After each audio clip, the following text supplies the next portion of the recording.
Hey, Trench Crew, Tom Blodgett from Jende Industries here, and I'm going to go through what Jim and Matt's shout out to me in the episode 32 Behind the Blade podcast about the dressing stones that I think is being discussed by the question, and I'll do a quick rundown here in a second. All right, here. So I have a selection of stones that are often categorized as dressing sticks for machinists, which are used to remove burrs. Generally speaking, you see like you got one from Boride here. Basically, it's, this is a 1x6 by like a half an inch. Basically, they're using this to remove any burrs in the machine shop. Often, they're oil-based stones. They're going to be, like here we got green silicon carbide, aluminum oxide, black silicon carbide. So there's different materials that are used, and they actually scratch differently, which we can get into in another discussion. We also have some other stones that are slip stones / cutoff stones. They're all basically the same in my book. Basically, they're just smaller stones that allow you to do something with them that a full-size stones can't do. And what you can do with the smaller stones and the slip stones and the sticks is what Matt refers to. We have all different flavors of that, but just different sizes that you can get into. Again, like slurry stones on another stone you can use, or to get in there in a small pocket of something. I'll show you that in a minute. Basically, you can use any stone that's cut down as a dressing stick. Now, mold polishing is something different. I don't have of some of those there. They have basically a high frequency, I think it's a resin bound stick. It looks like almost like a thin piece of fruit roll up if you're old enough for that. Basically, it just resonates at a high frequency, and that creates abrasion there. That is used to clean up inside, but mold makers will use a lot of these sticks and a lot of these tricks. They'll use a lot of sandpaper too, diamond buffing compounds and things of that nature. So, but in terms of the stones, basically, these are your general availability. Most often, you'll see the black ones are black silicon carbide, the green silicon carbide, and white is aluminum oxide. And then, of course, some other things that are made from them. So I'll show you in a second how to use the slipstones / whatever we want to call them at this point, and how they apply, I think, to what the question at hand is. Okay, so hopefully it's a one-man show right now. Hopefully this gets a good angle of what I'm trying to do. So you can see my scratches here. I want to clean those up. A lot of times from machining marks, you'll see swirls if you're actually doing mold making and whatnot. And again, they got to get in there and clean it up. So a lot of times they'll basically start with these sticks. So I've got a 320 little square we could use. So you can use it flat if you want. It depends on the contour. This is slightly hollow ground. You can actually shape these. They're basically disposable, and you can use them as however you want. So in this case, I'll use a larger version. Get my hand out of the way. I'll use a larger version here, and just basically the kind of way to use it. So some water. This is our water stones.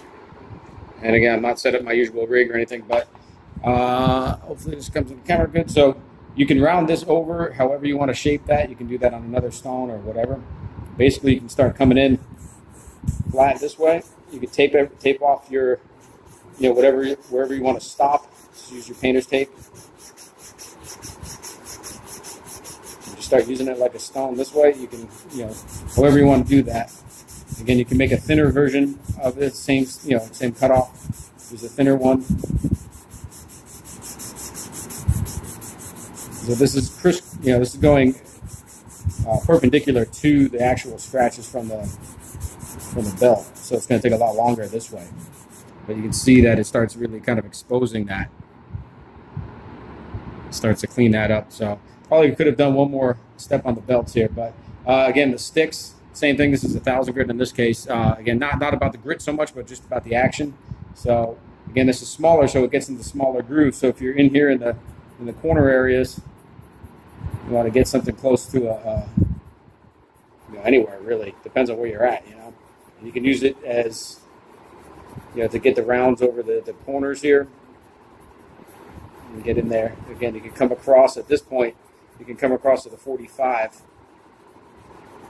And as Matt had mentioned when he's using the sticks, the idea is that you don't want to actually go perpendicular. That's way too much work.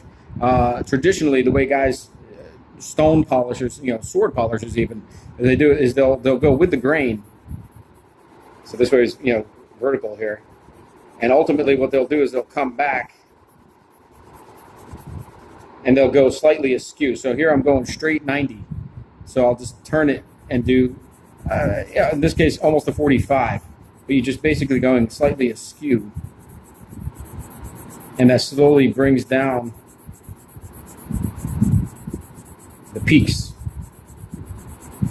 So you do it, do it this way. You check your progress, of course, and it exposes the deepest level of scratch. So you just got to work it out. So again, this is 1,000 grit at this point, so it's going to be a lot slower. But as you can see, it's like putting more of a finishing touch on there. It's more smooth. Then you can come back at straight perpendicular again and walk it across. Ultimately, if you want to do more sword style polishing, again, this is, it works with sandpaper as well. You start off here to get rid of the scratches, because that's the direction they're going in. Work to a 45-ish. Ultimately, work your way over. Whoops, try not to break the stick. I did that on purpose. And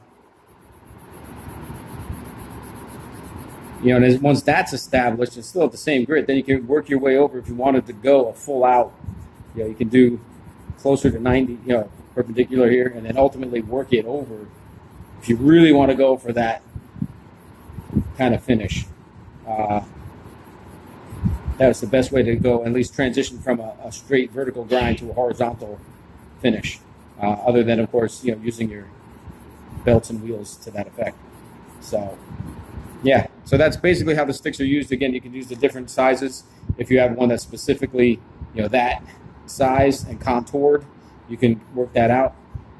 Again, the finger stones, as Matt was saying, if you have a really small spot you want to get into, you can just very, very direct, very localized sharpening. So hopefully that answers the question. In terms of materials used, again, the different colors tell you what they are.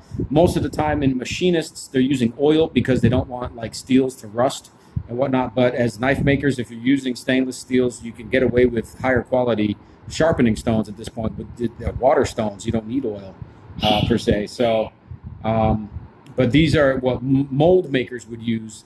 Any sorts of these, they do use the traditional burr removal ones. But basically, this is what I think the question is in terms of using stones, unless you're straight out removing burrs, and that doesn't really matter. So hopefully that helps. Thanks for letting me be a part of this.